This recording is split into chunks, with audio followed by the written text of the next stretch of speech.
The starship Endurance dropped out of hyperspace above the neutral world of Kethvara, and Commander Elena Vasquez stood at the observation deck watching the planet grow larger in the viewport.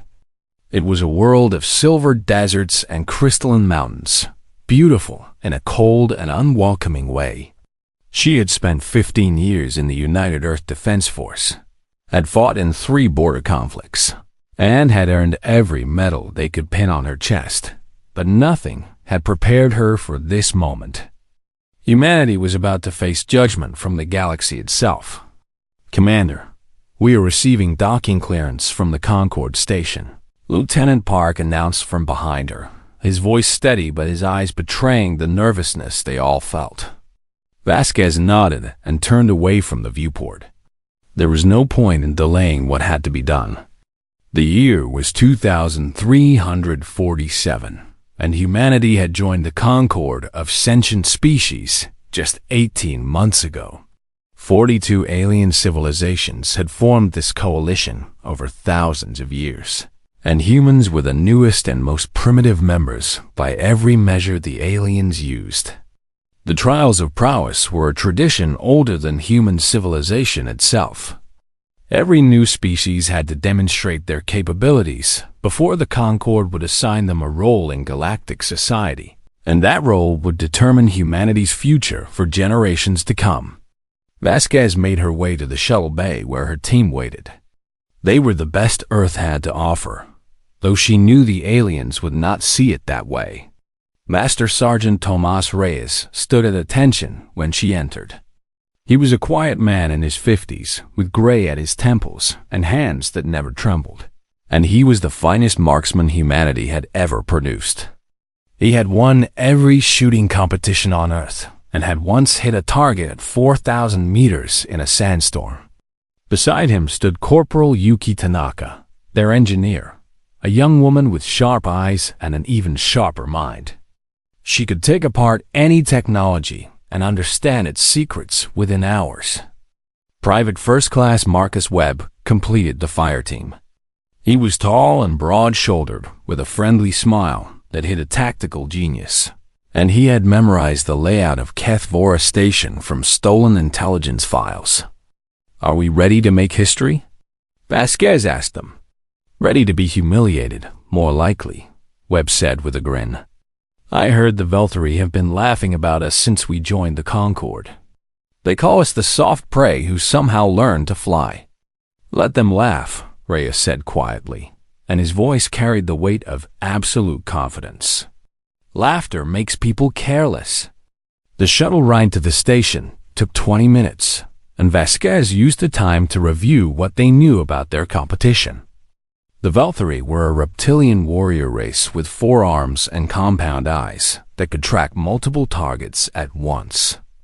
They had dominated military competitions for 600 years. The Churek were insectoid creatures who used pheromone-guided ammunition that could curve around obstacles to find targets. Their hive-mind coordination made them terrifying in battle.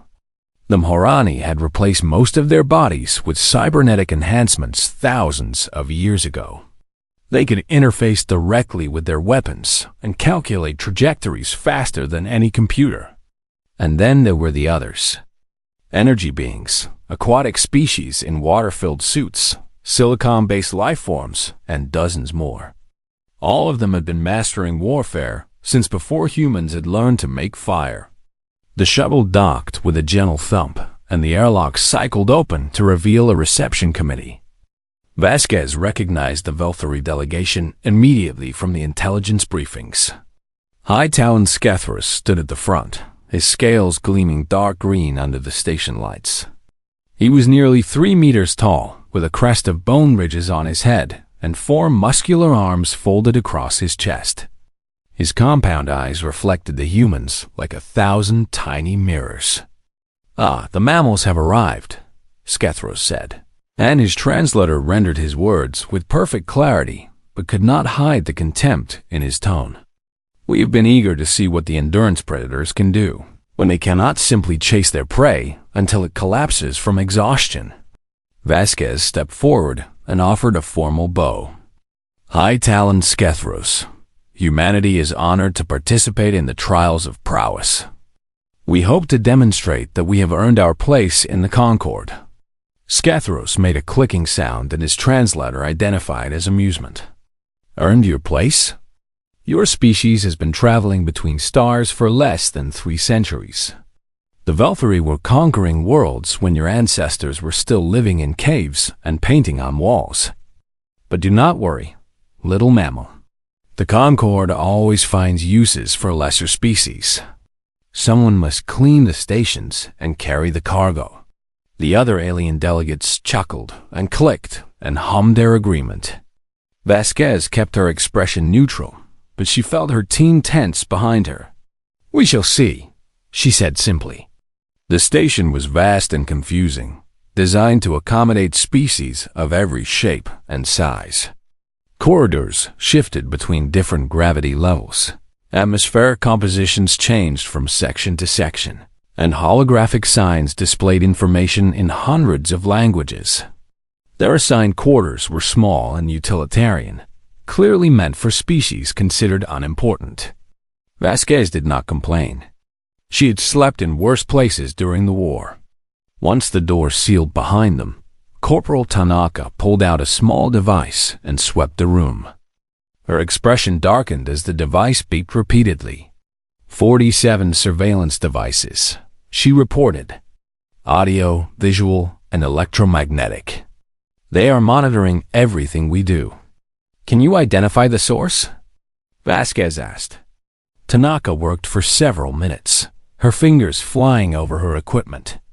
Multiple sources, Commander. At least 6 different species are spying on us, and the Velthari signatures are the most common. They really do not want us to succeed here. Webb whistled low. That is a lot of effort to watch a bunch of primitive mammals. Almost like they are afraid of something. They are not afraid, Reyes said, examining his rifle case with careful attention. They are arrogant. They think we are so far beneath them that hiding their surveillance is unnecessary. They expect us to be too stupid to notice. Vasquez smiled for the first time since arriving. Then, we should not disappoint them. We will pretend to notice nothing. Tanaka, I want you to map every surveillance device on this station, not just in our quarters, but everywhere. Can you do that? It will take time, but yes, Commander. Good. The trials begin in 3 days. I want to know exactly who is watching us and why before we set foot in that arena. Humanity did not survive ice ages and plagues and wars just to become cargo carriers for lizards who think they are better than us. The team nodded, and Vasquez felt pride swell in her chest.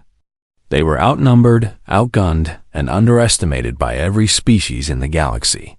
But that had always been humanity's way. They had climbed to the top of the food chain on Earth against predators with sharper claws and stronger bodies. And they had done it through patience and cunning, and an absolute refusal to give up. The aliens wanted to laugh at them? Let them laugh. They would learn soon enough that humanity's greatest weapon was not technology or strength. It was the ability to see what others missed and to wait for the perfect moment to strike. Commander Vasquez looked at her team and knew that moment was coming. The arena on Kethvara was a marvel of engineering that had stood for 10,000 years. Its walls were made of a metal alloy that could absorb any weapon's fire, and its ceiling arched so high that clouds sometimes formed beneath it. Holographic projectors lined every surface, ready to create any environment the judges might demand. Commander Vasquez led her team through the massive entrance gates and felt the weight of 10,000 alien eyes upon them. The stands rose in tiers around the arena floor, packed with representatives from every species in the Concord. They had come to watch the primitive humans fail, and they were not hiding their expectations. "Look at them," Corporal Tanaka whispered. "They're already laughing." It was true. Vasquez could see groups of Velthari pointing at them and making clicking sounds of amusement. The insectoid Jurek were rubbing their front legs together, and what their file said was mockery. Even the normally stoic Morani were exchanging data bursts that their translators could not decipher, but that clearly meant nothing good. "Ignore them," Vasquez ordered. "We have work to do." The marksmanship trials were considered the most important test of the trials of prowess. Every species valued the ability to strike down enemies from a distance, and success here would earn humanity respect, while failure would condemn them to servitude. Master Sergeant Rios carried his rifle case with both hands as if it contained something precious, which it did. Inside was a weapon that had been in his family for generations, a kinetic rifle that fired chemical-propelled projectiles using technology that most aliens considered laughably primitive. The other species had gathered their own champions near the firing line. The Valkyrie team carried plasma rifles that could vaporize targets instantly. The Churek had their pheromone-guided weapons that seemed almost alive. The Mharani had integrated their guns directly into their cybernetic arms. High-taloned Skethros approached the human team with his forearms spread wide in a gesture that might have been welcoming, if his face had not shown such obvious contempt. "I see you brought an antique," he said, pointing at Rios's rifle case. "How charming. My species has such weapons in museums, relics from the age before we discovered fire. Will you also be throwing rocks at the targets?" "This weapon has served my family well for many generations," Rios replied calmly. "It does not need computers or guidance systems to hit what I aim at." Skethros laughed, a harsh clicking sound that made Vasquez's teeth ache. "What you aim at? Little mammal, the targets in this arena move at speeds your slow eyes cannot even track. Our weapons think for us, calculate for us, and strike with perfect accuracy. Your primitive tool will be useless here." "We shall see," Rios said, and his voice carried no anger, only quiet certainty. The trials began with a demonstration from the defending champions. The Valkyrie team stepped forward and raised their plasma rifles as the holographic projectors created dozens of targets that zipped and darted through the air at impossible speeds. Vasquez watched closely as the Valkyrie fired. Their shots were precise and mechanical, each one striking its target dead center. Their compound eyes tracked multiple targets simultaneously, while their forearms allowed them to wield two weapons at once. In 30 seconds, they had destroyed every target without a single miss. The crowd roared its approval, and Skethros turned to smile at the humans with all of his many teeth showing. The Churek went next, and their performance was equally impressive. Their pheromone-guided rounds curved through the air like living things, hunting down targets that tried to hide behind obstacles.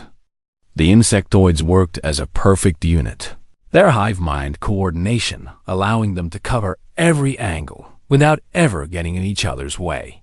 Species after species demonstrated their superiority. The Morani calculated trajectories in microseconds and fired with cybernetic precision. The energy beings simply extended parts of themselves to touch targets. The aquatic deepkin launched projectiles through water-filled tubes that somehow bent around corners. Finally, it was humanity's turn. Vasquez nodded to Rios, and the old soldier opened his rifle case with steady hands.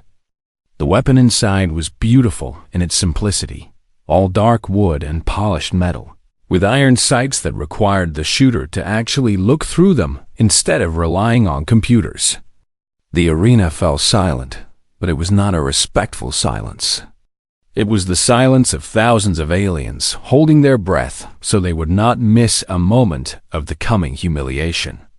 Reyes raised the rifle to his shoulder and waited for the targets to appear. The holographic projectors hummed to life, and a single target materialized 50 meters away, glowing bright blue against the arena walls. He fired. The shot went wide, striking the wall 3 meters to the left of the target. Laughter exploded from the stands. The Valkyrie were clicking so hard that some of them had to hold their crest to keep from falling over. The Churek made sounds like breaking glass. Even the dignified Marani allowed small pulses of light to flicker across their cybernetic bodies in what was clearly electronic amusement. Again, the head judge commanded, and another target appeared. Reyes fired again, and again his shot missed, this time striking a support pillar on the far side of the arena. The laughter grew louder. Target after target appeared, and Reyes missed them all. His shots went high, low, left, right. They struck walls and pillars and empty air.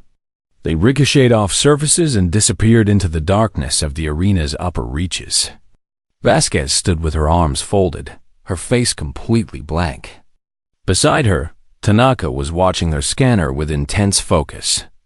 Webb had positioned himself to observe the crowd rather than the shooting. "Perhaps we should offer them easier targets," Skethros called out, his voice carrying across the arena. "Stationary ones, very large, very close. Even a blind cave creature could hit those." The crowd loved it. They cheered and hooted and made every sound of mockery their biology allowed. Reyes kept firing, kept missing, and the humans kept watching with expressions that revealed nothing. When the ammunition was exhausted, the head judge consulted his display and announced what everyone already knew. The human team has scored 0 hits on 0 targets. This is the worst performance in the recorded history of the trials of prowess. The arena erupted in celebration. Species that had been rivals for millennia united in their joy at watching the primitive mammals fail spectacularly. High-talent Skethros approached Commander Vasquez with triumph radiating from every scale on his body. "I told you, little mammal, your kind is not suited for combat. But do not despair. We always need porters and cleaners and laborers.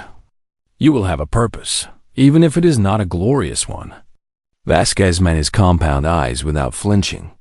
"The trial is not over, High Talon." "It is over," he insisted.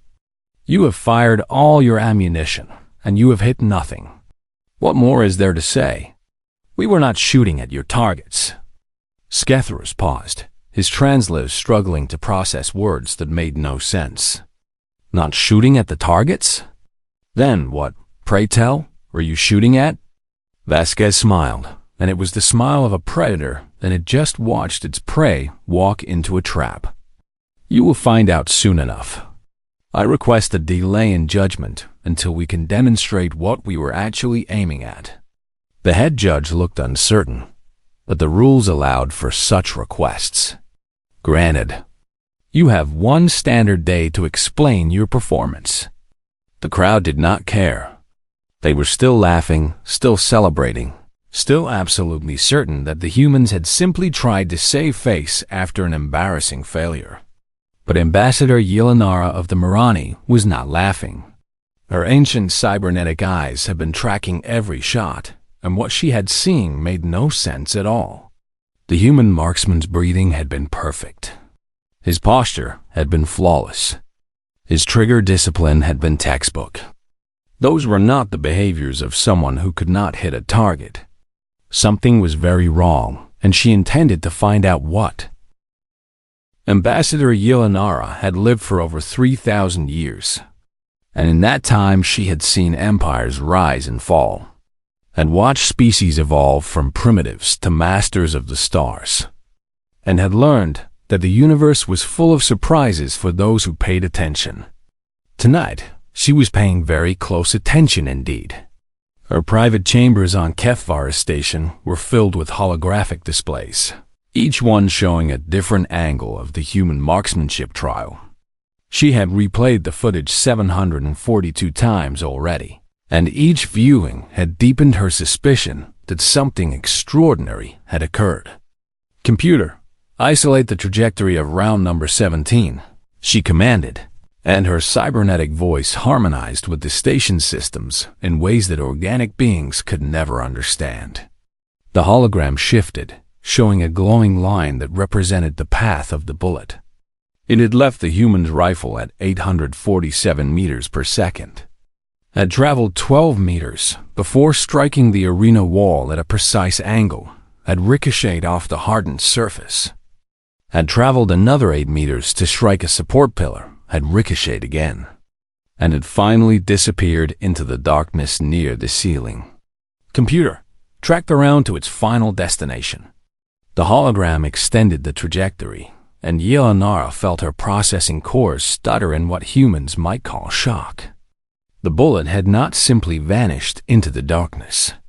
It had struck something small and hidden in the shadows of the arena infrastructure. Magnify and identify the impact point. The display zoomed in, and Yelanara saw the remains of a micro-drone, a tiny surveillance device no bigger than a human fingernail, now shattered beyond repair. She leaned back in her chair, her cybernetic mind racing through calculations and possibilities. Computer, repeat this analysis for all rounds fired by the human marksman. The process took 17 minutes, which was an eternity by Marani standards. When it was complete, Yelanara found herself staring at a display that showed 42 destroyed micro-drones, each one hidden in a different location around the arena. 42 drones, one for each species in the Concord. The humans had not been missing their targets.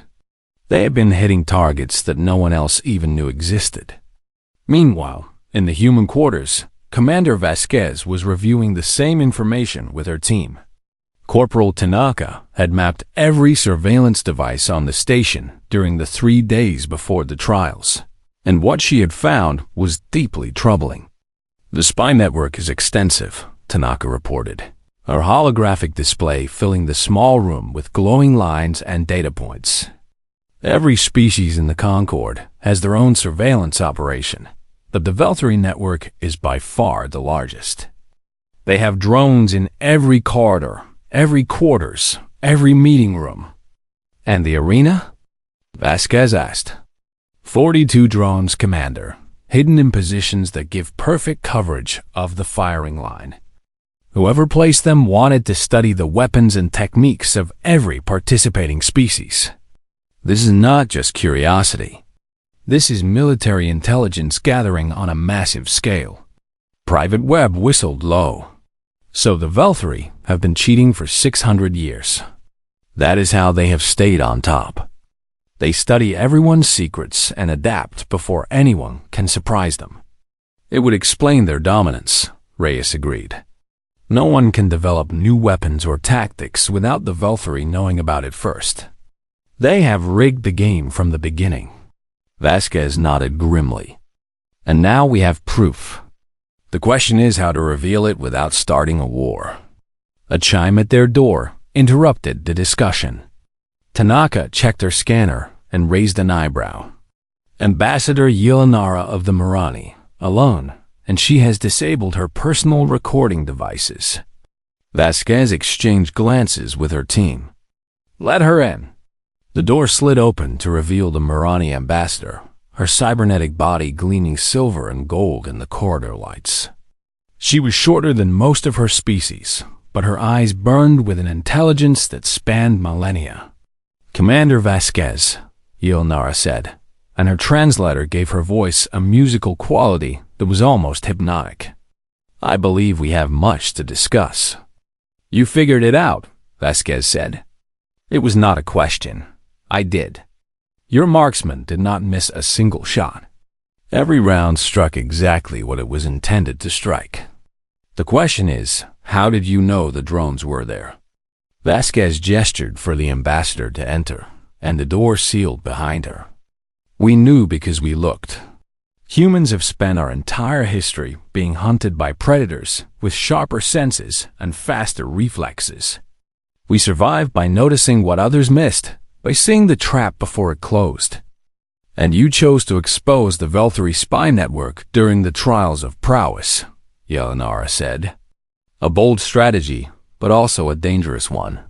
Skethros will not accept humiliation quietly. We are counting on it, Vasquez replied. When cornered, predators always reveal their true nature. Yelanara was silent for a long moment, her cybernetic mind processing the implications. You are not just trying to pass the trials. You are trying to reshape the balance of power in the Concord. Humanity refuses to be servants, Vasquez said firmly. We will prove our worth, or we will expose those who have been cheating the system for centuries. Either way, we will be treated as equals. A dangerous gamble. Everything worth having requires risk, Ambassador. Surely your species learned that lesson in your 3,000 years of existence. Ionara made a sound that might have been laughter. I had forgotten what it was like to encounter a truly young species, so full of fire and determination. Very well, Commander. I will not interfere with your plan, but I will be watching. If you succeed, the Maharani may wish to discuss an alliance. And if we fail, then you will become servants of the Valkyrie, and I will record your story as a cautionary tale for future species who overestimate their cleverness. With that, the ambassador turned and left, her cybernetic legs carrying her silently down the corridor. Vasquez watched her go, then turned to her team. We have one ally, or at least one neutral observer. It is more than we had yesterday. Do you trust her? Webb asked. I trust that she wants to see the Valkyrie knock down a few pegs. Her species has been competing with them for millennia. She will not help us directly, but she will not help them either. Reyes was cleaning his rifle with methodical precision, his hands moving through the familiar motions without conscious thought. Tomorrow we reveal everything. What happens after that? Chaos, probably, Vasquez admitted. The Valkyrie will deny everything, will claim we planted false evidence, will try to turn the other species against us. We need to be ready for anything. And if they attack us directly? Tanaka asked. Vasquez smiled, and there was something ancient and predatory in her expression. Then they will learn why humans became the dominant species on a planet full of creatures that could have killed us easily. We are persistence predators, Corporal. We do not need to be the fastest or the strongest. We just need to never give up. The team nodded, each of them understanding what was at stake. Tomorrow would determine humanity's future among the stars, and failure was not an option. In his quarters, High-Talon Skethros was preparing for his moment of triumph. The humans had failed spectacularly, and tomorrow the Concord would officially classify them as a labor species. It was exactly what he had planned. His four arms worked simultaneously, adjusting his ceremonial armor and reviewing the documents that would seal humanity's fate. He was so focused on his preparations that he did not notice the small alert on his security console, the one that indicated 42 of his surveillance drones had gone offline. By the time he discovered the truth, it would be far too late. The arena was packed even fuller than it had been the day before. Word had spread through the station that the humans had requested a delay, had claimed they were not actually shooting at the targets, and every species in the Concord wanted to witness whatever desperate excuse the primitive mammals would offer. Commander Vasquez led her team to the center of the arena floor and stood at attention, while the crowd buzzed and clicked and hummed with anticipation. The head judge, an ancient being of pure energy contained within a crystalline matrix, floated down from the judge's platform to address them. Commander Vasquez of Earth, the judge intoned, their voice echoing through the arena like thunder. You have requested the opportunity to explain your performance in yesterday's marksmanship trials. The Concord grants you this opportunity. Speak now. Vasquez stepped forward and raised her voice so that every being in the arena could hear her. Honored judges, distinguished representatives, I stand before you not to make excuses, but to reveal a truth that has been hidden from the Concord for centuries. The crowd murmured in confusion. This was not the groveling apology they had expected. High-Talon Skethros rose from his seat in the Valkyrie section, his scales bristling with irritation. What nonsense is this? The human failed completely. There is no explanation that can change what we all witnessed. Perhaps the High-Talon would prefer that the truth remain hidden, Vasquez replied calmly. Perhaps he has good reason to fear what I am about to show. Before Skethros could respond, Vasquez turned to the head judge.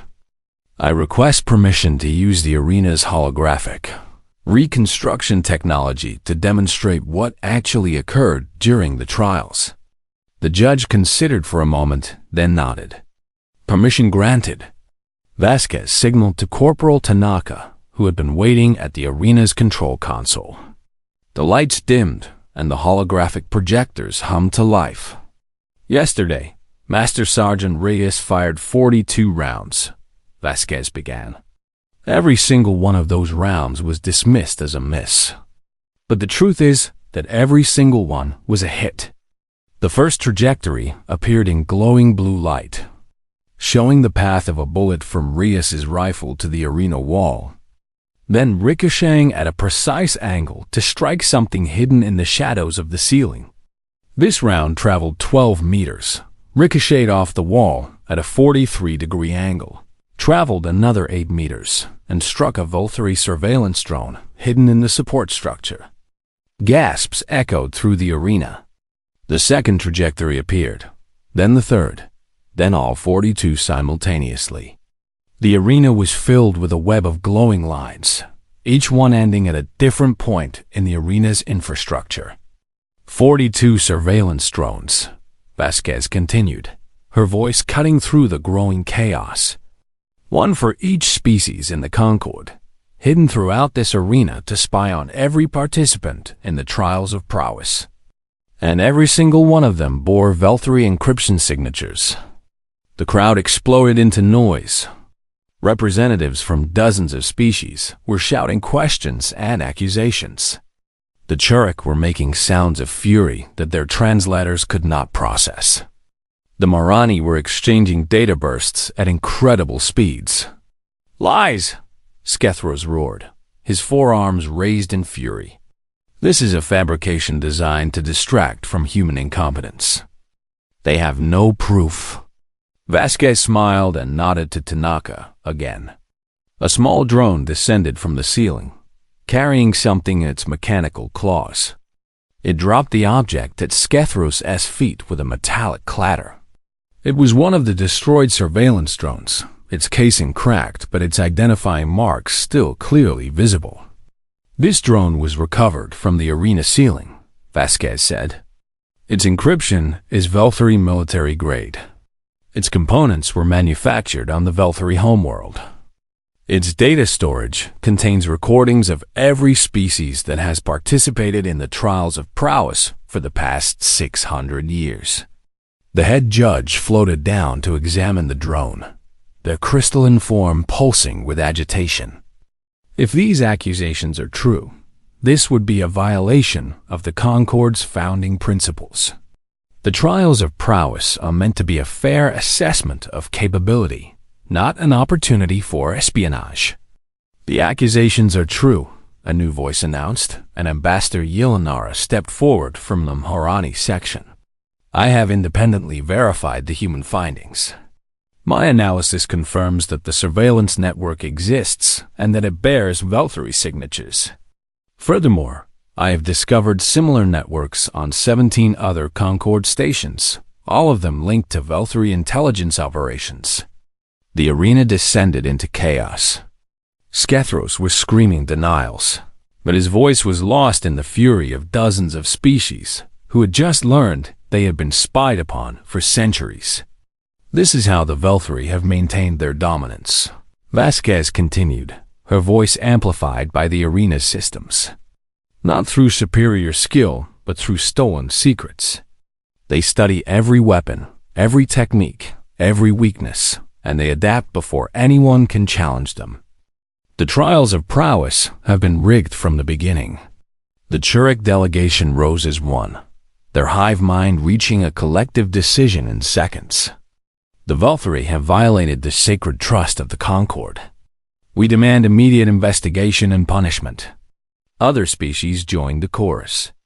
The Deepkin, the silicon-based Kreth, the energy beings of the Luminari. All of them were calling for justice. Skethros finally recovered enough to mount a defense. Even if these drones exist, there is no proof that the Velthari government authorized them. This could be the work of rogue elements, of criminals operating without official sanction. That explains why your personal security codes were used to access the network. Tanaka called out, her voice cutting through the noise. We recovered the access logs, High Talon. You personally reviewed the surveillance data from 23 different species trials over the past decade. Skethro's S-scales went pale, a sign of extreme stress in Velthari physiology. His forearms dropped to his sides, and for a moment, he looked less like a proud warrior and more like a trapped animal. You have been watching all of us, Vasquez said, stepping closer to the Velthari delegation.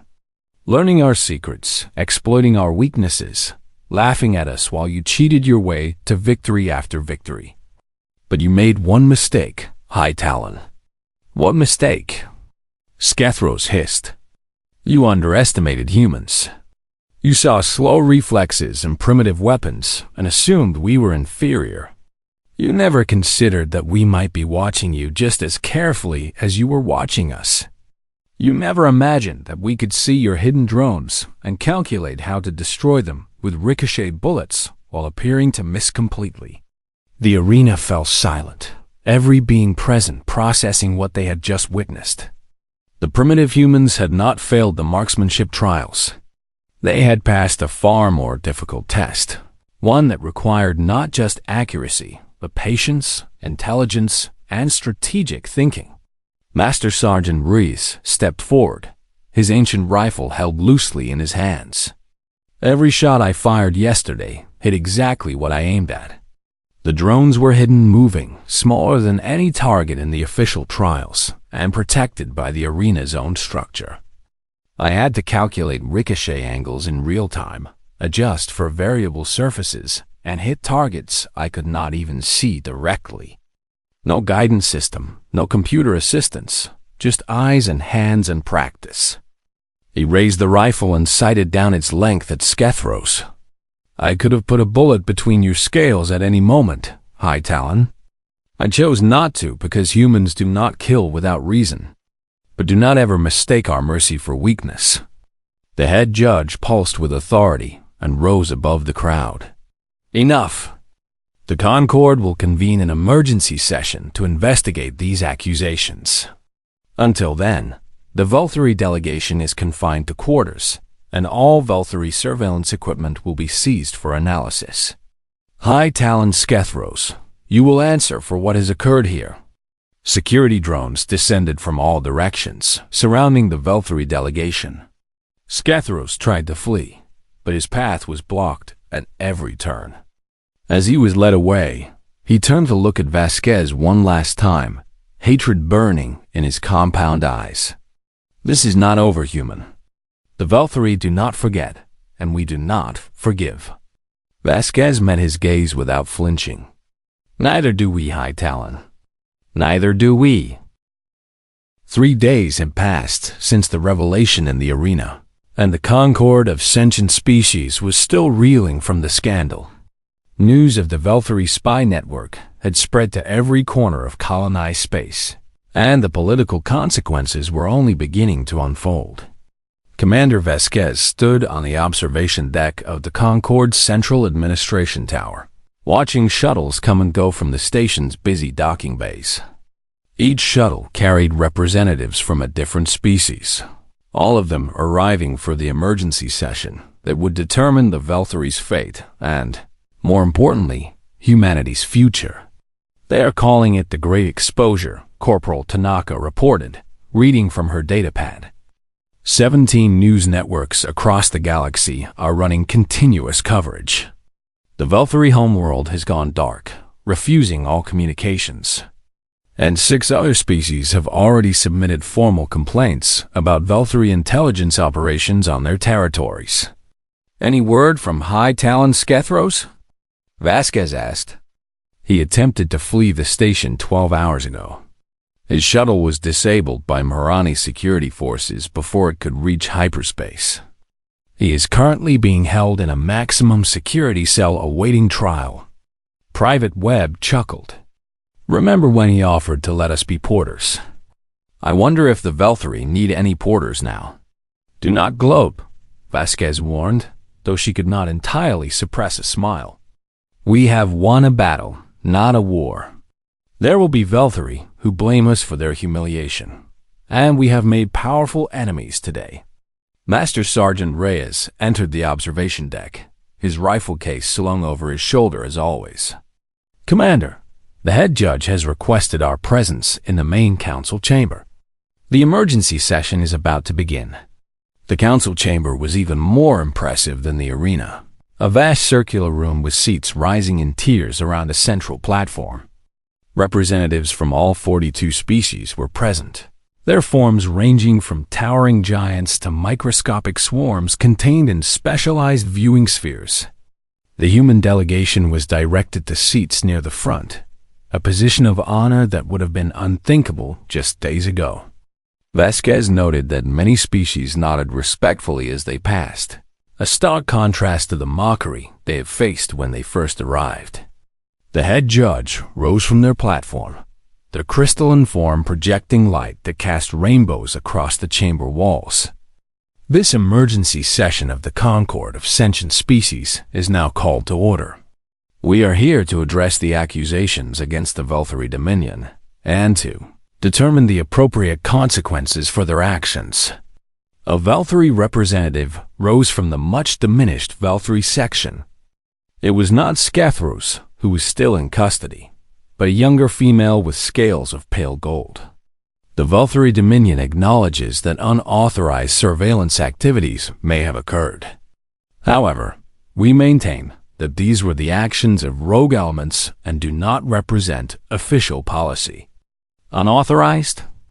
Ambassador Yelinara's voice cut through the chamber like a blade. My people have analyzed the seized equipment. The surveillance network required resources and coordination that only a government could provide. Furthermore, we have found evidence that successive High Talons have used this network for over 600 years. This was not rogue activity. This was state-sponsored espionage. The chamber erupted in angry voices, and the head judge had to pulse their light several times to restore order. The evidence is overwhelming, the judge declared. The Velthari Dominion has violated the Concord's founding principles through systematic espionage against member species. The question before us now is what consequences are appropriate. Suggestions flew from every direction. Some species called for the Velthari's expulsion from the Concord. Others demanded economic sanctions. A few even called for military action against Velthari territories. Through it all, Vasquez remained silent, watching and waiting. She had learned that sometimes the most powerful thing a person could do was let others speak first. Finally, the head judge turned to the human delegation. Commander Vasquez, your actions exposed this conspiracy. The Concord would hear your thoughts on an appropriate response. Vasquez rose slowly, feeling the weight of every eye in the chamber upon her. This was the moment that would define humanity's place among the stars. Honored representatives, she began, her voice steady and clear. Humanity is the newest and youngest member of this Concord. We have no ancient grudges against the Velthari, no territorial disputes, no history of conflict. We expose their conspiracy not out of revenge, but out of a simple belief that fairness and honesty should be the foundation of any lasting alliance. She paused, letting her words sink in. The Velthari cheated because they were afraid. Afraid of being surpassed, afraid of losing their dominance, afraid of what the future might bring. I understand that fear. Humanity felt it too when we first reached the stars and discovered we were not alone. But we chose to face that fear honestly, to prove ourselves through genuine achievement rather than deception. What are you suggesting? The Velthari representative demanded, her voice tense with barely controlled anger. I am suggesting that punishment alone will not solve this problem. If we expel the Velthari or cripple their economy, we create an enemy that will nurse its grievances for generations. Instead, I propose a different path. Vasquez activated a holographic display that showed her proposal in detail. The Velthari will pay reparations to every species they spied upon. They will submit to monitoring of their intelligence operations for the next century. And most importantly, they will participate in a new exchange program where species share knowledge and techniques openly, eliminating the advantage that stolen secrets provided. Murmurs of surprise rippled through the chamber. This was not the harsh vengeance many had expected. Why would you offer mercy to those who mocked you? Ambassador Yelanara asked, genuine curiosity in her synthetic voice. Because mercy is not weakness, Vasquez replied. Mercy is what separates a civilization from a pack of animals fighting over scraps.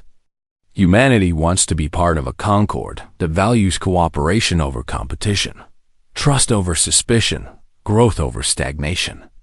We cannot build that future if we begin with an act of cruelty, no matter how justified it might seem. The chamber fell silent as representatives considered her words. Then, slowly species began to signal their agreement. The Morani were first, their data bursts indicating support. The Churuk followed, their hive mind reaching consensus with remarkable speed.